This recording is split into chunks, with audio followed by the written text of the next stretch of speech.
ng defensive player of the year. I'd say really big achievement for me eh. Talagang,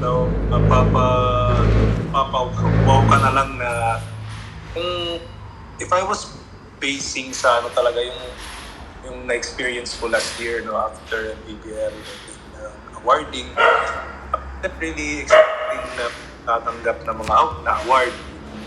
Nagulat ako na email si PBL na may matatanggap daw ang award. But at that time, hindi ko siya nakuha talaga in person kasi nasa Hong Kong ako noon.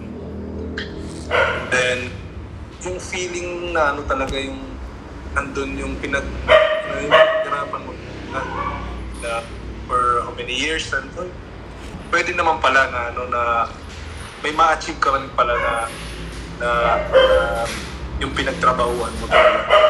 I'm just thankful talaga sa mga taong mga naniniwala sa akin, especially yung mga coaches, yung mga teammates ko, mga down sa volleyball. Thankful talaga ako sa kanila kasi grabe yung tiwala nila sa akin.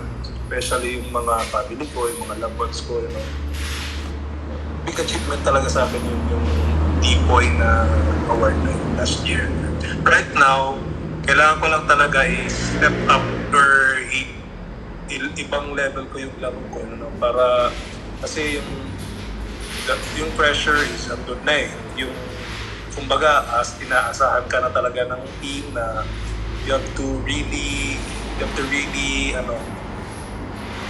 really consistent defensively and offensively kung ano talaga yung matutulong mo sa team. Kailangan lang talaga maging consistent para maging